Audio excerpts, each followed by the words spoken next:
I'm Shilo Brooks. I'm a professor and CEO, and I believe reading good books makes us better men.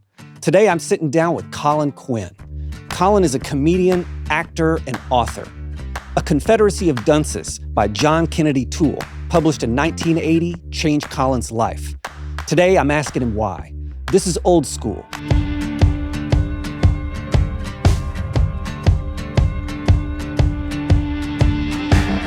Colin Quinn, welcome to Old School. Thank you. It is a pleasure having you here. I want to start by talking a little bit about you. When did you first realize you wanted to be a comedian? How does a person come to that conclusion? Anybody that grew up with me will agree with this. I peaked comedically at 14. So everything there has been downhill. But yeah, so when I was little, I was really funny. Yeah. I was much funnier than I've ever been since. So is there a moment when you were like, this is what I'm going to do? Like, I'm not going to be a fireman. I watched it on TV, but it wasn't. I'm lucky that I was knocking around, but I was scared to be a comedian. It's scary, the first few 100 times you get rejected. Yeah. And when you get rejected in comedy, it's people booing you. Yeah. That paid money. Right. It's not like a casting session like we don't like it, which is painful in its own way. Right. So, but I don't know, I just started doing it and I was in at the right time. The mid-'80s, comedy became like this thing.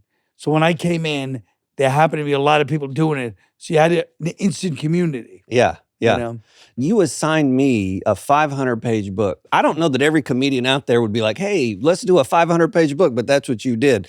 So I'm curious, has reading benefited your comedy? Do you think there are comic writers who you have, novelists, nonfiction that you have learned from? What's the relationship between those? I think that reading benefits anybody as far as making you more of an interesting person, sure. And more, you just see things, comedy is about your perspective.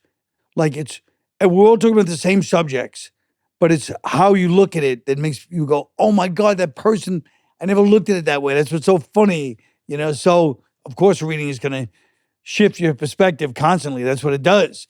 Every novel, you're like, oh, yeah. And so hopefully that bleeds over into comedy, Yeah. So plus, you could actually steal from novels if you want, because nobody reads them ananyway, and then do them in your act, and people go, hey, that guy's a genius. Yes, this is part of our problem, is that we're trying to get people to read the novels. I know. You got to put it in clips. Yeah, that's the key. That's the key. And they will chop this right up.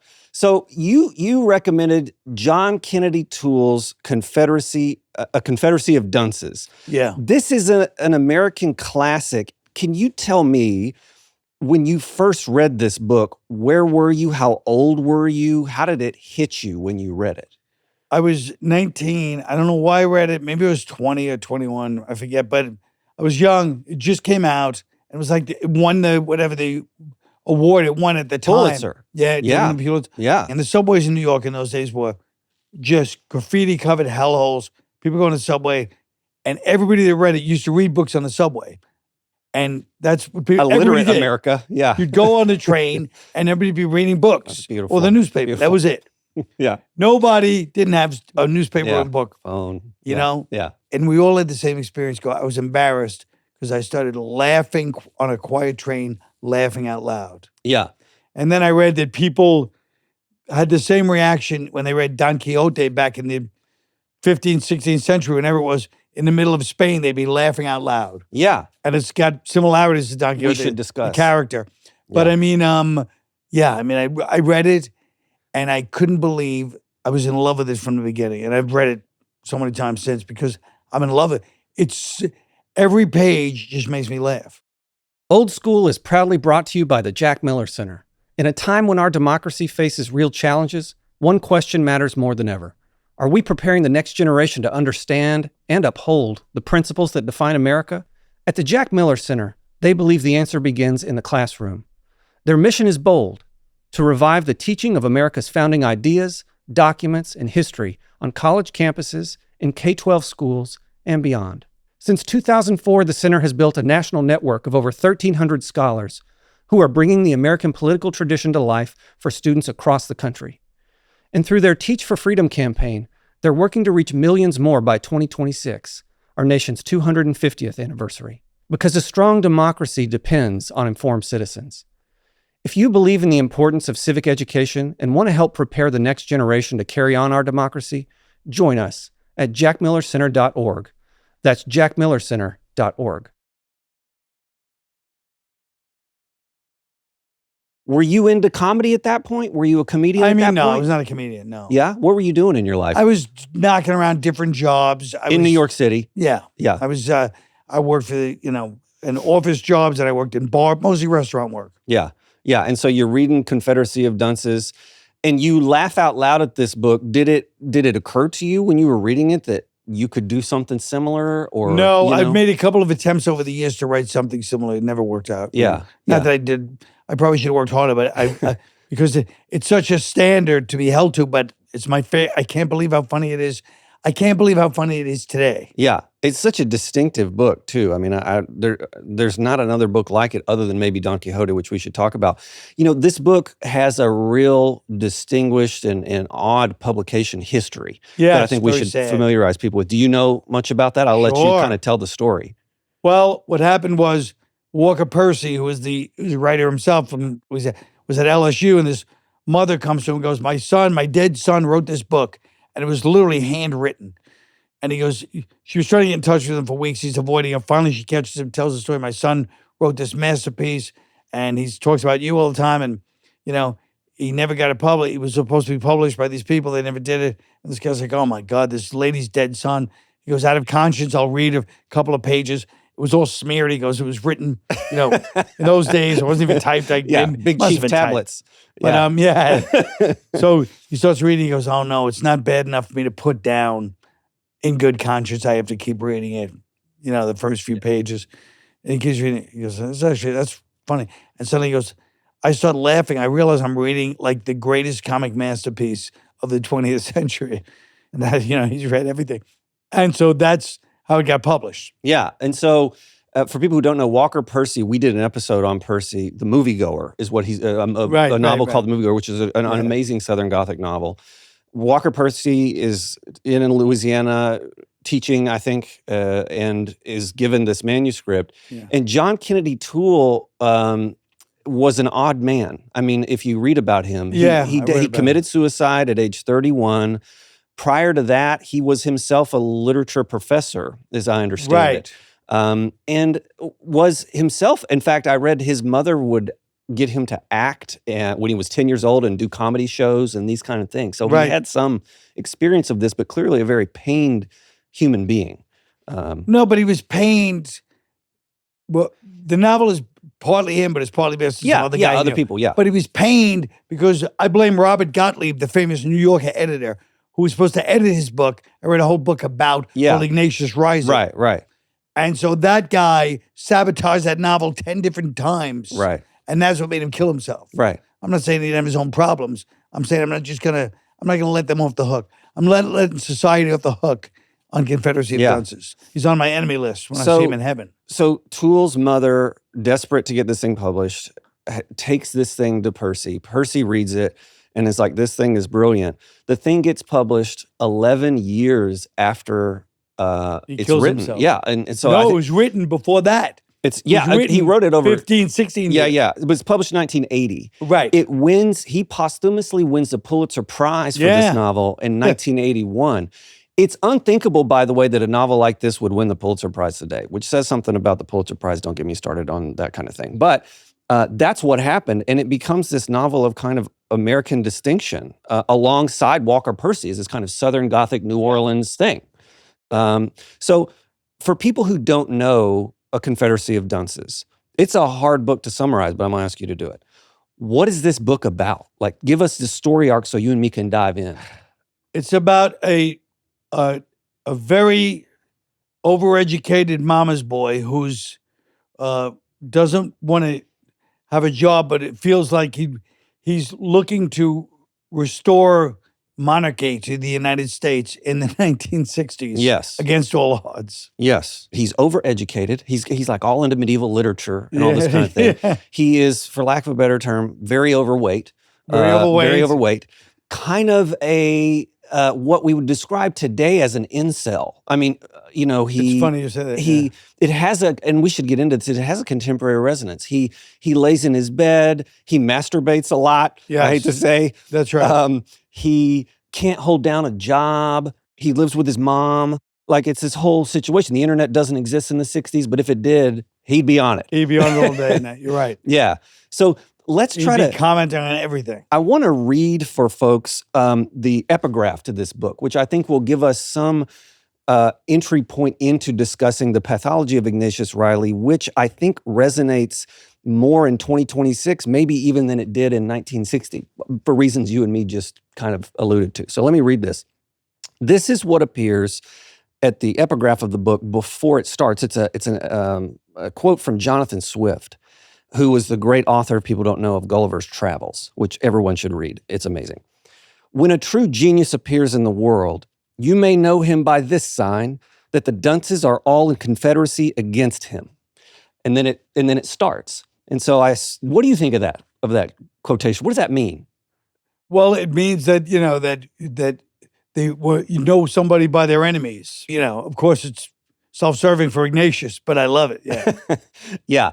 Do you think he's brilliant, or do you think that he's an idiot? Because he has these pretensions. I'm going to bring universal peace to the world. Right. I'm the most well-read man, and he writes on big chief tablets in his footnotes, and it's like a scholar. But at the same time, this dude is eating junk food, pounding soda called Dr. Nut, which I understand is the real soda. Right. It was a real soda. He's masturbating in his bed. He's got constant gas, right? He's always telling everybody about his gas. He's like, my valve, he calls it, is opening, and he gets nervous. Is he a genius, or is he a fool? Or what's the difference? Well, that's the point. But I mean, everybody in the book is a fool in their own way, including him. Yeah. So I'm saying it's not like he's the only fool.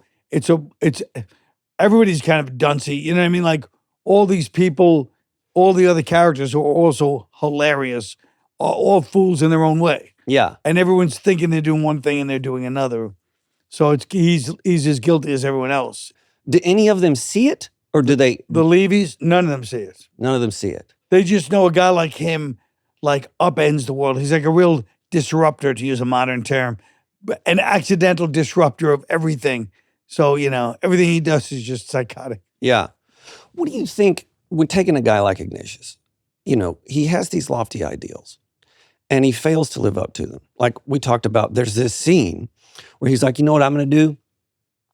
I'm going to go to a party of gay men, and I'm going to get a bunch of gay people into the military, and they're going to be so concerned with like other fineries and other things that they're not going to want to go fight. And that's going to bring universal peace to the world. And so then comedy ensues. He dresses up as a pirate and goes to a party of gay men. Yep. And then they eventually shout him out of there. They're like, you suck. No, 3 lesbians beat him up. Yeah, okay. And then he has to go out. Yeah. And so I'm trying to figure out like what is funny, because there's a part of Ignatius where it's just sad. But maybe sad things and funny things, you're the expert on this, go hand in hand. But what is funny about Ignatius? I feel like my personal opinion over the years, we were talking beforehand, I was saying when I was younger, I laughed at Ignatius. Now I laugh with Ignatius because I'm like, oh my God, because everybody has this element of themselves where they're like, you know what? I may have the answers to society. I don't know what's wrong with everybody else, but I've got some serious answers. And people's behavior and what they say are always 2 different things that the internet kind of exposes. You know what I mean? So there's always an element of truth. Like I used to say about Rodney Dangerfield, the same thing. I used to, when I was a kid, I was like, Rodney gets no respect. And you can see he doesn't get respect the way he looks, the way he talks. But it's really saying to all of us, we're laughing because we don't get respect either. So it's like, same thing with Ignatius. So Ignatius' problems are always everyone's problem. There's a little bit of Ignatius in all of us. Yes. In the journey of life, if you meet somebody like Ignatius, you wouldn't, even though that description is horrifying, you'd have to, people would be drawn to him because he speaks so poetically, and what he says has so much truth in it, and even the insane things, that I couldn't not hang out with a guy like that. I would be like, what's Ignatius doing? I got to see him or get him on the phone. Because his opinions that are so grand, but they're not based in complete ignorance. They're based in the philosophy of Boethius and all these other people. And just, there's so much going on there. One of the things that characterizes Ignatius that strikes me as extraordinarily contemporary is He's a man whose entire sense of himself, identity, whatever you want to call his being, is constituted by his opinions, his thoughts, Right. versus his actions, because his actions Yes. are he works at a pants store. right. So the other part of the story here A is factory, yeah. his mother crashes their car into a brick wall, gets a bill for like $1,000. They don't have much money. They're, lower class kind of New Orleans people. And he, with his master's degree in medieval literature, has to go get a job. So he goes to a pants factory, of all the things, Levy Pants, which is hilarious in its own right, gets a job doing records. But really all he does is throw the records in the trash can. Right? He's lazy, yeah. Yeah, and ends up fomenting revolution with all the people who are sewing the pants. Yes. And the fact he's like, y'all got to rise up. And he just totally destroys this thing. And then he gets fired from there and he goes and becomes a hot dog vendor. Yeah. And he's a hot dog stand. And my understanding is that Toole, when he was in college, met a guy who had a tamale stand. And he would go some days when the guy needed to go to the doctor and run the tamale stand, and he would eat the tamales. And Ignatius eats the hot dogs and never makes a profit. And this is, yeah. So he's got this whole situation, coming back around to where I was going, is that his ideas and his ideals constitute who he is. His actions are utterly absurd. He sells hot dogs and then kind of works at a pants factory and gets fired. That's a kind of modern condition, that we're constituted by the saying, not the doing. That's right. You see what I mean? And so that's a kind of way in which this novel, I think, resonates. I mean, to me, it's always going to be funny because it's the people that we are, and our, like you said, our impulses are always going to be. And today, in a society where everyone's commenting all the time, Yeah. Ignatius comments all the time.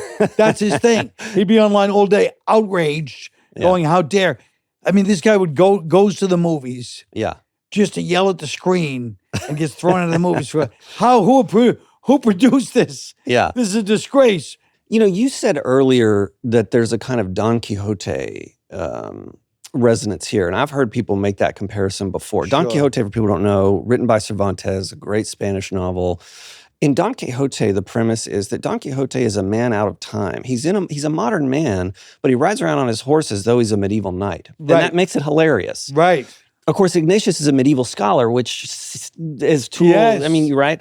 And he wants to bring back, he said, we have to bring, even when he's watching a movie, he goes, she should be lashed until she's limp. Yeah. Like he wants punishments from the old days. So when Ignatius stands there and denounces the modern state of factory or whatever, the hot dogs, you see it there's a reality to what he's saying. It's not just like, oh, this guy's a nut, he's not from this time. It's also like, oh, there was a lot of essence of truth in the old ways of doing things.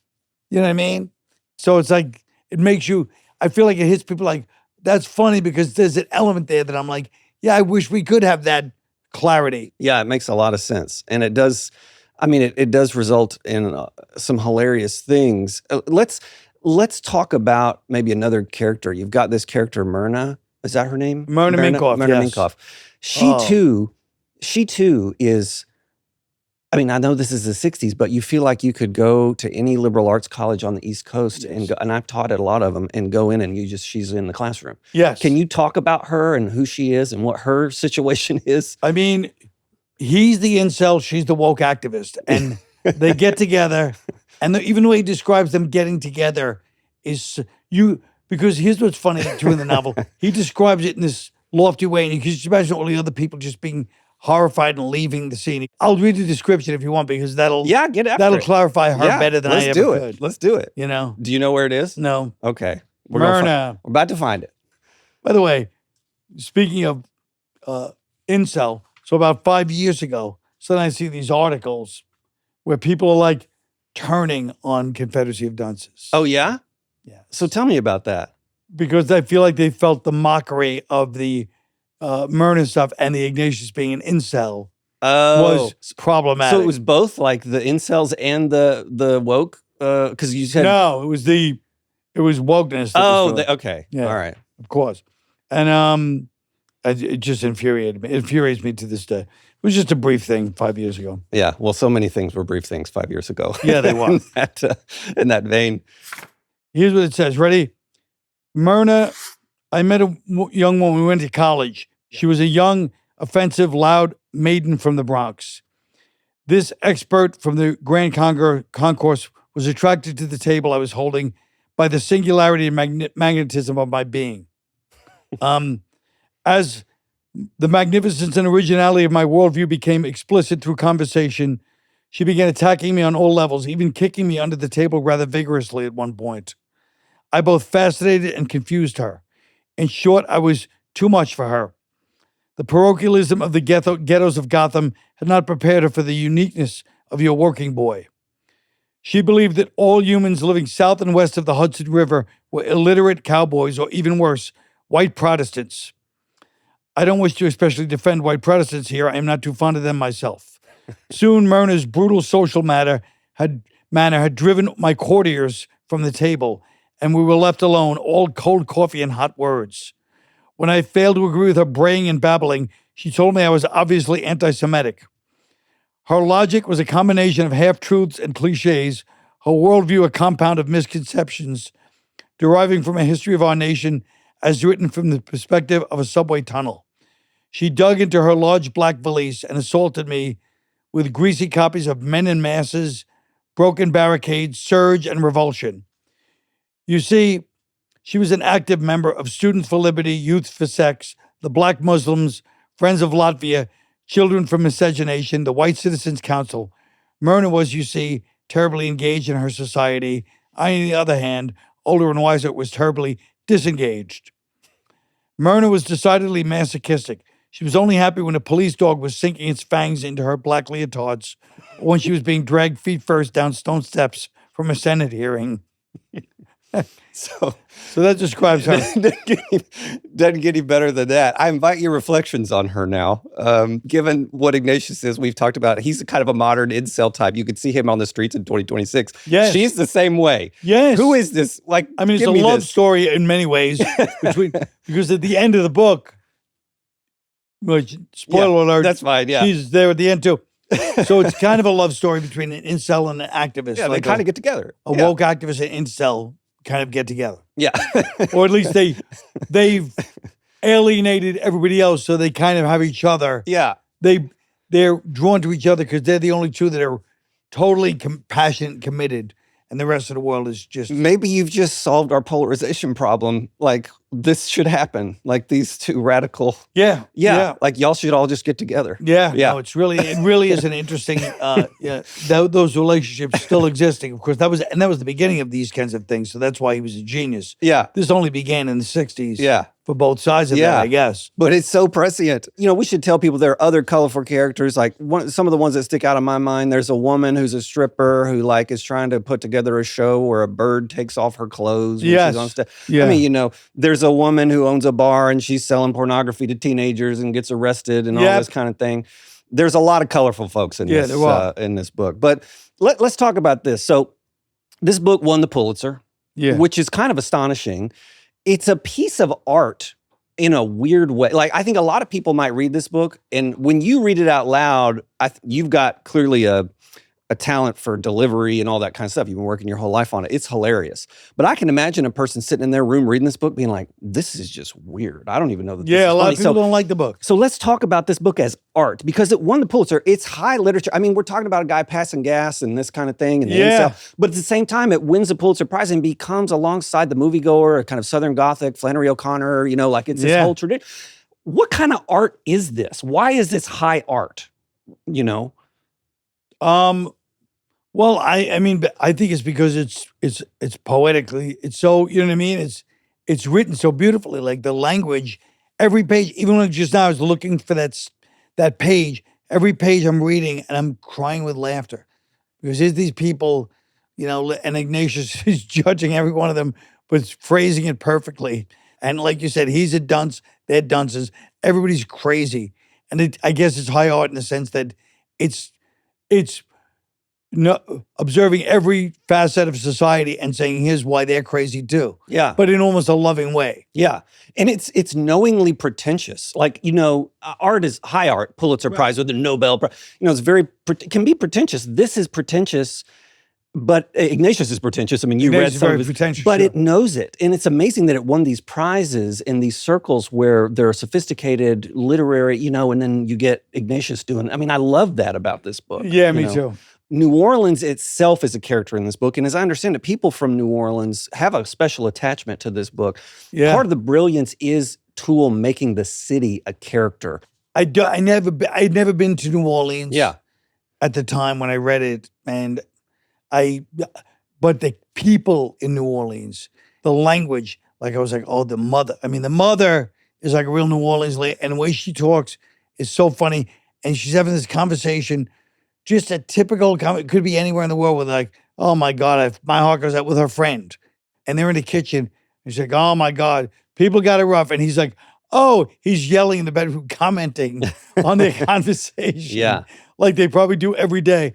He's like, do I have to listen to this dribble? And he's just like, oh, the banality is going on. Like it's causing you to suffer. Yeah. Because he's read all the masterpieces and he's just screaming. They're ignoring him like, he's just spoiled. You got to smack that kid. Yeah.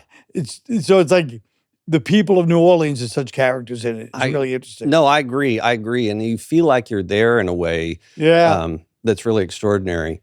When you're sitting in your room and you're writing a book that you want to be funny, that's different from, in a way, what you do, although you have to write your stand-up. You get immediate feedback if the crowd laughs or not. I wonder if you might talk to us about what it might have been like, and maybe because you've written some books too, to write something that you think is funny the way Toole had to do, but you don't have the feedback that guys like you get when the audience is laughing or not laughing. Well, that's why the tragedy of his life was, I feel like he wrote this masterpiece, and then he's dealing with his editors going, that part's not good, and it probably shook him.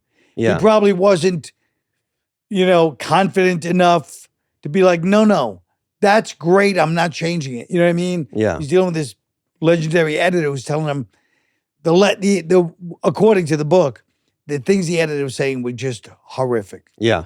He didn't like Myrna. He didn't even like Ignatius that much. Yeah. Yeah. And he just kept changing it and messing with this masterpiece. Right. Probably it just hit something in him. Some people don't like this book. Yeah. And maybe it hit something in him where he felt like, who knows? But I'm just saying that that's the problem with dealing in a without, I deal in the public. So I know whether it's funny pretty fast. Yeah, you get immediate audience gratification. Yeah. And it's like or audience rejection. Or audience rejection, yeah. And he was getting no feedback whatsoever. And so you think that might have been part of what led him to have this kind of crisis, the author, Toole. Yeah, I think the fact that he's getting feedback from this legendary editor who's telling him you're not that good. Yeah. I mean, do you find the process of being funny in print or having to try to be funny in print different, more challenging, less challenging than, say, on screen or that kind of thing? Because you don't have gesture. I've seen you walk back and forth and you do all these kinds of things and it's almost acting, some of your one-man shows. You don't have any of that when it's just black and white on a page. And so I'm just curious about that challenge and how that's different, how you might approach it. You're the only one that's ever accused me of actually being theatrical in my shows. Everybody else goes, why don't you move around more? You're monotone. You mutter. You mumble. So I appreciate that. I wish that was the general consensus. But yeah, I mean, no, what's the question again?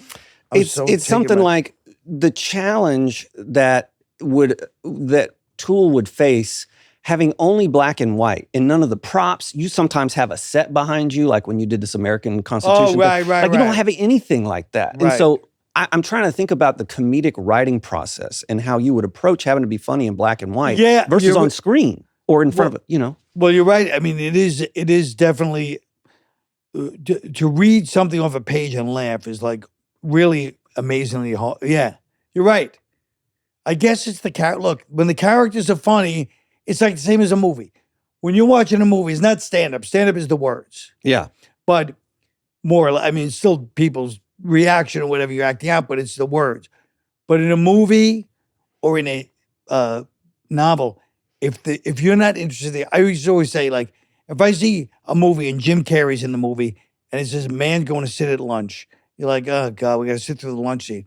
But if it's Jim Carrey, you know he's going to do something funny, even though it's the exact same lunch table that anybody else would be at. Yeah. So it's the same with a novel. It's like what Ignatius, like when Ignatius, anybody could go to he's passing the flower show. Right. Anybody could go to a flower show and insult the ladies, which is already funny, like minding your business. Yeah. Nobody's asking you. It's like some ladies are doing like an art show outside of, and there's all flowers. And Ignatius like, oh my God, how dare you ladies do this? He starts attacking them, going, that looks like that. You call that a chrysanthemum? And he just starts attacking specifically every bit of their artwork. And they're like, sir, leave. This big fat monster comes and just starts attacking them. And the way he does it, well, like you said, it's funny if anybody who's a half a bum, crazy looking fat guy goes and starts yelling at people trying to put a flower show. Yeah. But the language he uses, the specificity and his haughty manner makes it a high art, like you said. Yeah, yeah. In the manner of perception that a stand-up comic has, and I think a great writer has, are somewhat similar. You just talked about the kind of specificity with which Toole writes. It seems to me stand-up comics notice things about the world that other people don't see, and that they're able to then inflate that on stage and point it out, and it makes it hilarious because it's something somebody else who's less perspicacious didn't see. And so great writers are that way too. It's a lot of times why their love relationships don't go well, their wives, their children, because they're watching them constantly and they're using some of that, in their work, and they're seeing things. And right. So I'm trying to understand the kind of similarity between a great writer and a great comedian with respect to how they see the world. It's similar in that when you're listening to a comedian say something about a subject that you know about, or reading a novel, and you go, oh, yeah, like it was sort of in your mind. They're not telling you something you didn't have a glimpse of. They're just articulating it. Yeah, with clarity. Yeah. And with more fully. When they say it, you go, you wouldn't laugh or identify if it wasn't something you kind of, but, you get busy. People are busy. Yeah. You know what I mean? They're going through life. And then when somebody goes, wait, what about that? You're like, yes. Yeah. It still happens to me all the time with comedy. Yeah. Somebody says something like, oh my God, I can't believe it. Yes. Yeah. Past that 1,000 times. Yeah. Is a sense of humor cultivated and trained, or is it something you're just born seeing the world in a way that gives this to you? Well, I would say that it's probably the same with novelists, but it's like some of the greatest, funniest people that could have been great comedians if they did the dirty work. Yeah. You know what I mean? But it's a hassle. I always tell people, I said, if I knew it was going to be this hard to be a comedian, I never would have gone into it. It seemed like the easiest job in the world to me. Yeah. I thought you just get up, play games, talk. I was funny. I made my friends laugh, come out. I didn't know what a nightmare this was going to be, how much work you have to put in. Yeah. It's like my whole life, sitting there writing. My laptop is filled with documents. My papers are, it's insane. I didn't want it to be like that. I wanted the easy road. That's why I went into stand-up. So there is a lot of work in it. Oh, You God. do cultivate especially the talent. when you get older. Because when you're young, you just go on stage. There's something fun about a young person. Charm, they got that energy. Yeah. When you get old, you got to bring real content. Because people are like, what's this old bastard doing? He better be saying something funny. You know what I mean? Yeah. That makes a lot of sense. Yeah. Do you think Confederacy of Dunces would appeal differently to women than it does to men? In other words, it's a very masculine-centered novel. Like, Ignatius is a guy. There's this like masturbating going on. You can imagine a man like you and me reading this and being like, this is hilarious. You can imagine a woman reading this and being like, this is disgusting. This says something about humor that I don't quite understand. Oh, no. I do, from my life, which is, based around Confederacy, all the people I know, women love it just do they? as much or more. Oh, yeah. God. They love it. A lot of people don't like, most of the people I know that didn't love it were men. Yeah. Women love it. The women I know that have read it love it. That's probably because they see Ignatius in every man or something like that. Probably. Men don't want to be. Well, they're just like, just the pomposity but he's not just you're not, like I said, when I read it, I'm laughing half at the fact that this audacity, this guy bothering some women that are doing an art show. Like they're like soccer mom, for lack of a better word, Yeah. doing this art show. So he comes and attacks it. But the way he does it is non-threatening. He's not physically violent. He's not a violent guy, but he's just so specific. And at the end, you sort of like, he's probably right about what he's saying about their painting. Yeah. Like they have the ego to go out and put their art thing out, display it like it's a show. And he's half right and half insane with everything in the book. Yeah. Half of everything he says is correct. Yeah. I've talked on this show before about humor. We did an episode with Richard Dawkins on P.G. Wodehouse. I don't know if you're familiar with P.G. Wodehouse. He's a famous British comedic writer. But I've heard the name. That's about it. one of the things that comes up there is that Wodehouse is a master of making very high things like the British aristocracy into like slapstick, low, hilarious thing. That kind of happens here. Ignatius is a great scholar, a man of, and then it's sort of made into this vulgar, low thing. You do this because you take subjects like the American founding, Constitution, political polarization, the history of New York, intellectual subjects, but kind of make high things into funny things. And I wonder if I might, is that deliberate on your part? You're attracted to that, it seems to me. Well, no, I just feel like if you're gonna, anything you do in comedy, you have to clarify it. So it clarifies it for me. Like when I did the Constitution show, I did it because I was like, why does everybody love this Constitution? It's only 4 pages. It's kind of vague. It's not, it's sweeping. It's general. It's not vague, but it's general. And then I started breaking it down to myself, and I was like, oh, they're sitting there, they're drinking the whole time. They're trying to figure out how to get along. They hate each other's guts. They have nothing in common. And so they're trying to figure this out, and everyone's got their little, problems with philosophical problems with the whole thing. So it is that. Yeah. It is people that are not these, they were brilliant people, but they're not these great people. Yeah. They're brilliant, but they weren't great. Yeah. By the way, the movie, the book comes out, John Belushi originally. Okay. They're like, John Belushi's the biggest name. That's kind of perfect, actually, isn't it? For casting, you don't think so? All right. I think it has to be a big fat English guy like 6'5". All right. Nobody, like there's a guy named Peter Ustinov from the 1960s. He would have been too old for it. Could John Candy have done it? Well, it's funny you said that. The next name they start throwing around is John Candy. Oh, okay. Well. John Candy, that's not bad. Yeah. John Candy could have done it. You're right. Yeah. Then they start throwing around all these other names. So Steven Soderbergh, who's from New Orleans, gets the right to do it. Yeah. I ran into him one day. He was with a friend of mine, and I'd never met him before. And he goes, I know, I've tried to make it. It's not meant to be a movie. He goes, trust me. It's just not meant to be. I've tried it for years. He knew I knew what he was talking about, Confederacy. I read it for 2 minutes at first. He said one thing to me. I go, thank you for saying that. This guy did everything to make it happen. So why it's not meant to be a movie. Why? What is it? What do you think it is? Something bigger than any of us could understand. Yeah. So then this bartender, who I knew was a singer bartender at the Comedy Cellar, Michael, he writes he goes to me, hey, I know you love Confederacy of Dunces. I've written 6 episodes of like a streaming series of Ignatius. And I was like, oh God. I mean, come on. What are you doing? You're gonna, first of all, you're a singer. You're not a writer, a comedy guy. I read 6 episodes he wrote. It was a masterpiece. It would be a great series. He wrote it. This kid, it's great. But that was a couple of years ago.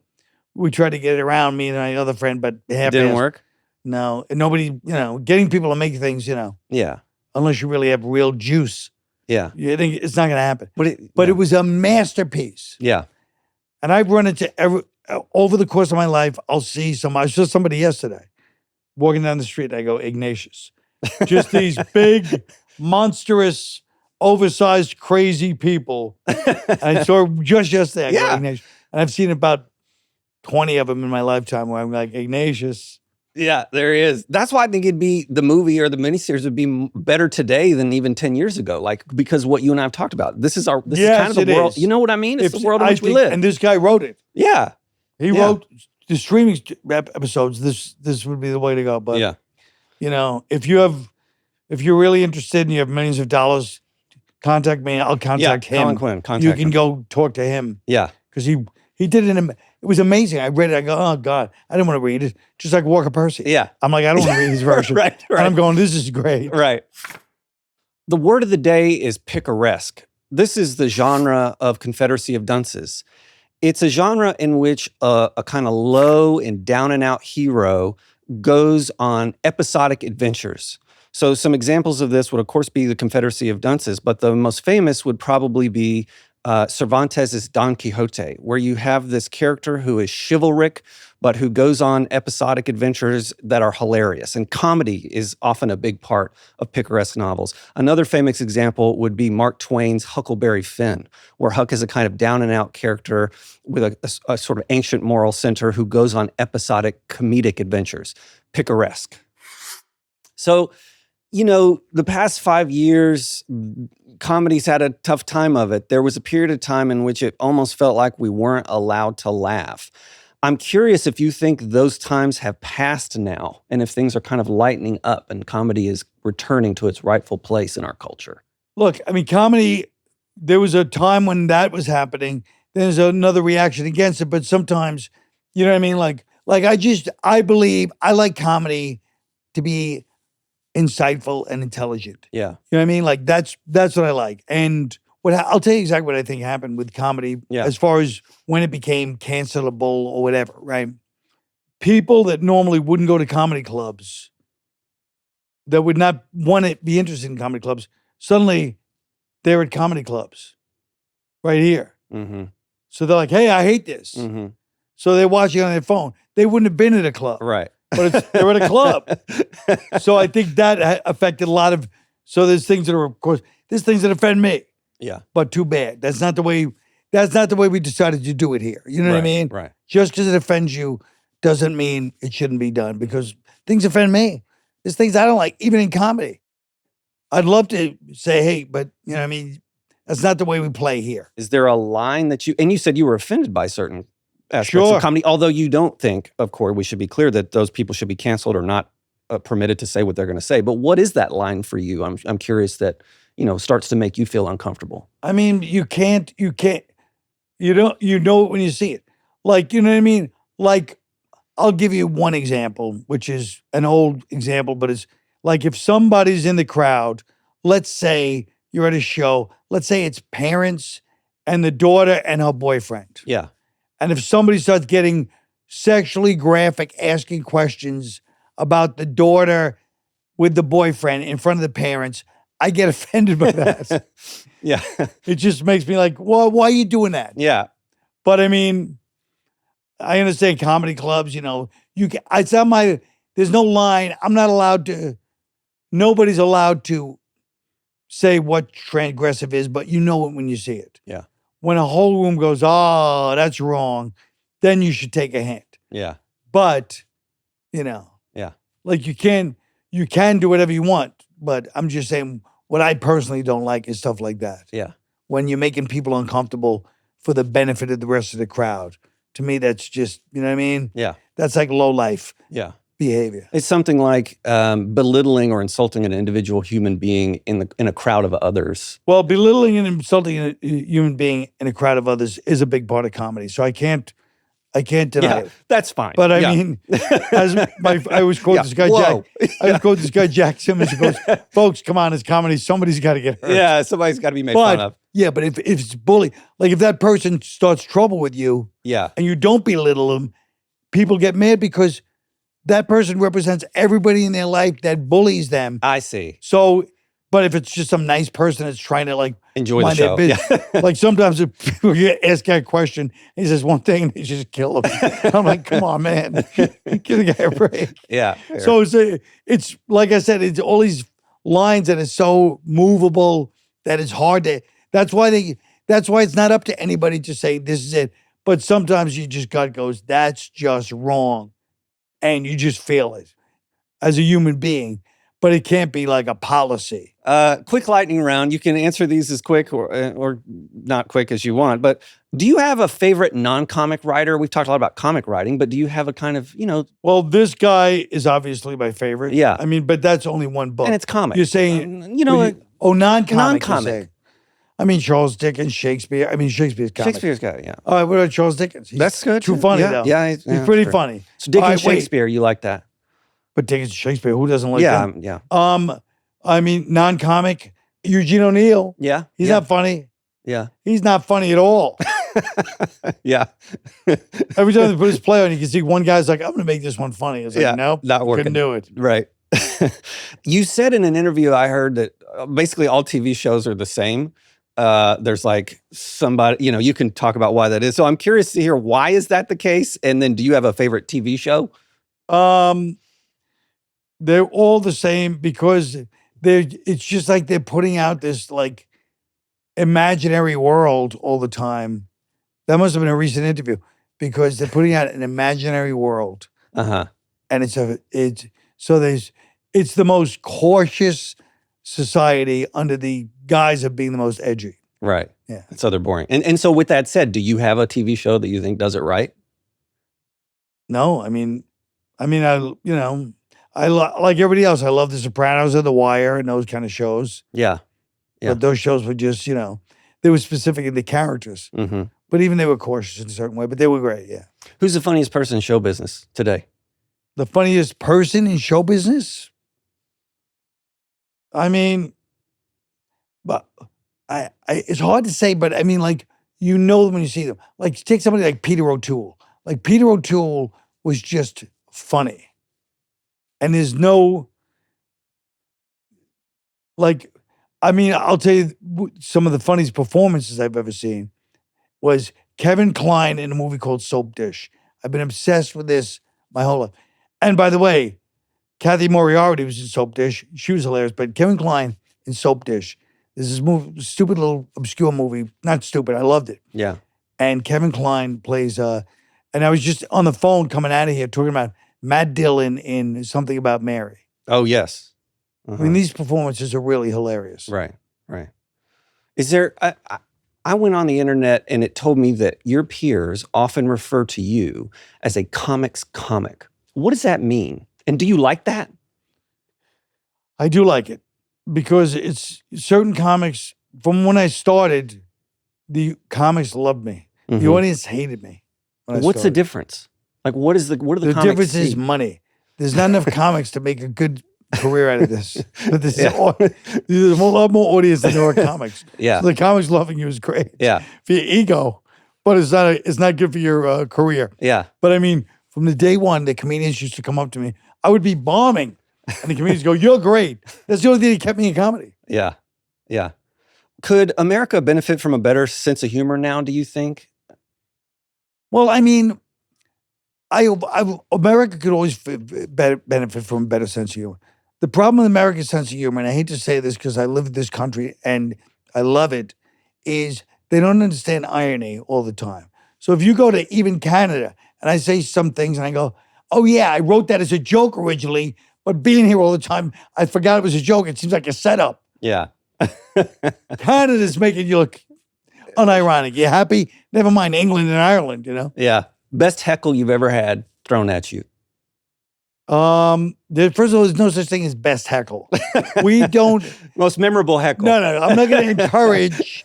We don't encourage that kind of behavior. Fair enough. Yeah. Like, because if you say best heckle, somebody's going to be like, I'll come up with a better one. Yeah, he likes those.